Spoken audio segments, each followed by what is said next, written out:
Abraham, you've told us that the two sides, or the two parts of the creation formula, are the wanting or expecting, and then the other side being the believing, allowing.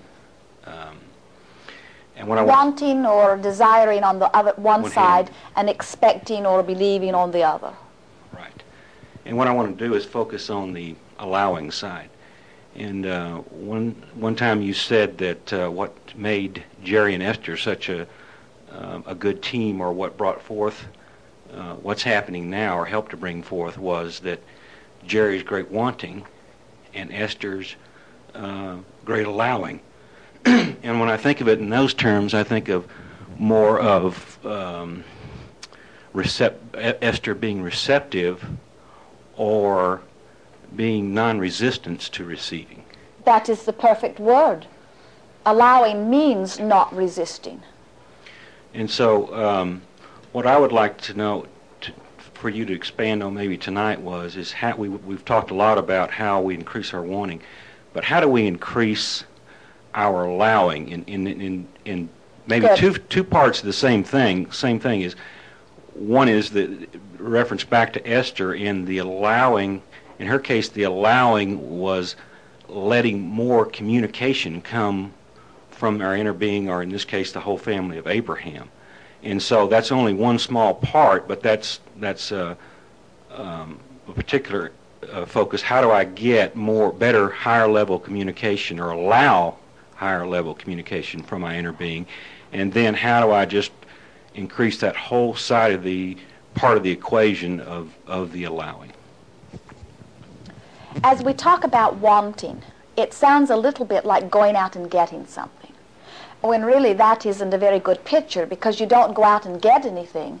You just identify what it is you want, and then by law of attraction it comes to you.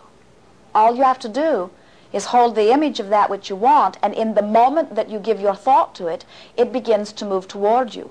And the only thing that ever keeps it from coming all the way into your experience is when you offer another thought that sends it away. And that is what resistance is.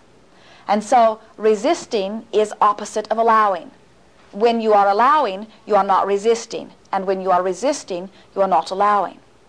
How does one resist something he wants? He says, I want to be prosperous. And then through the day he says, I would really like that, but I can't afford it. That is a statement, or the feeling that he feels as he makes the statement is resisting his former statement.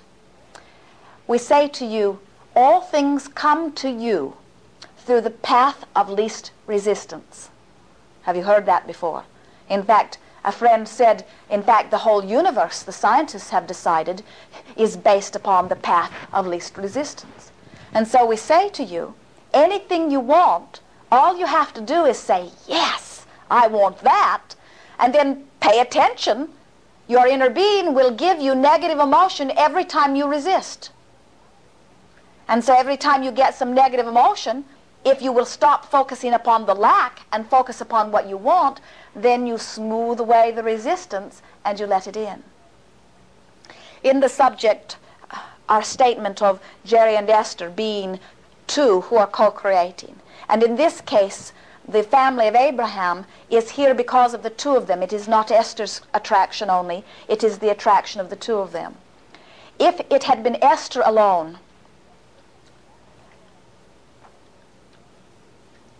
she may have been a very old, gray-haired woman before we would have sauntered into her experience, because Esther was very much happy just moving from place to place, living happily ever after.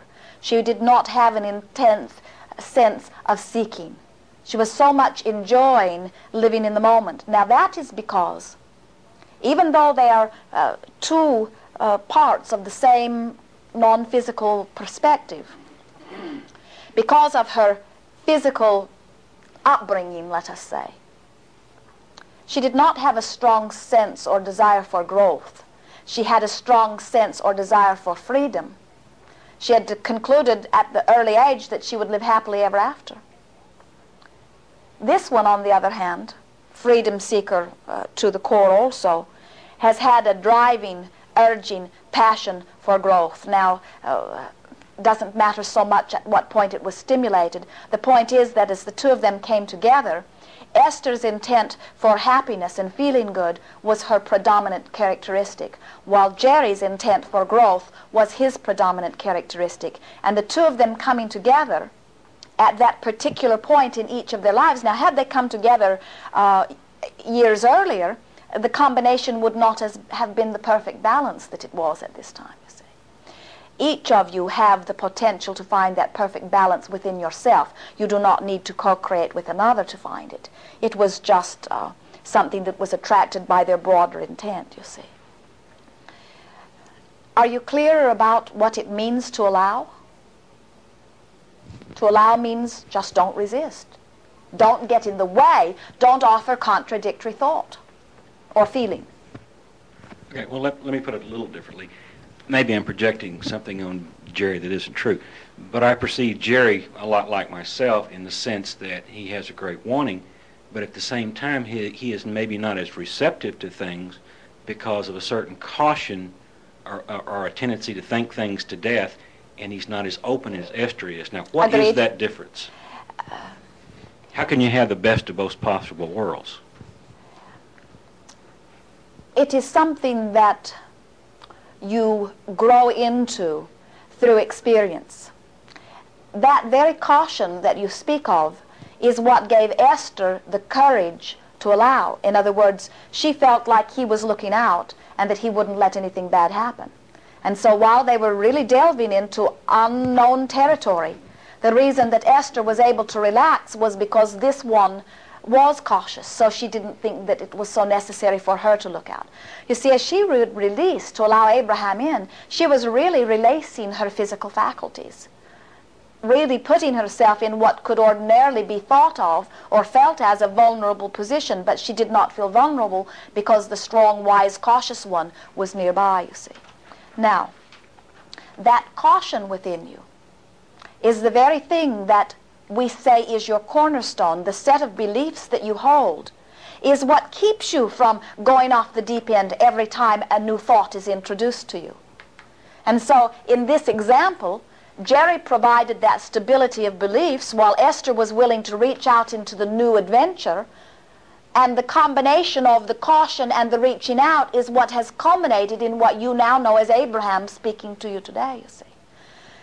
That is the reason that we say do not be so hard on yourself if you note that there is a belief that you hold that might be slowing the progress on something, because that belief is there for a reason.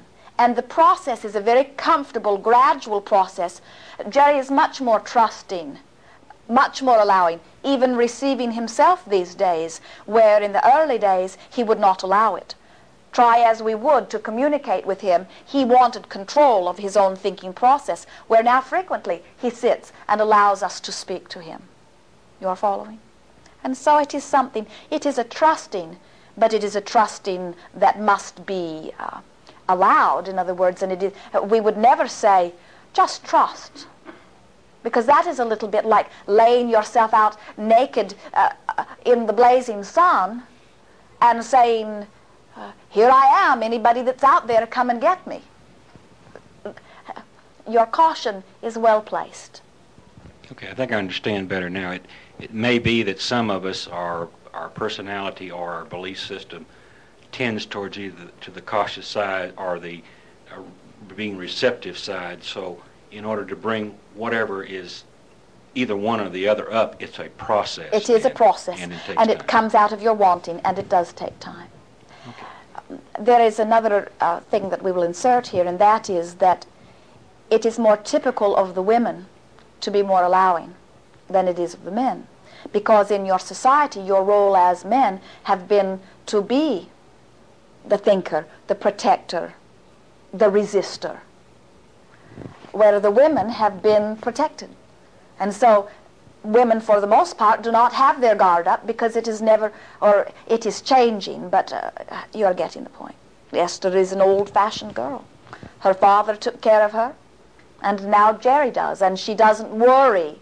She trusts, you see.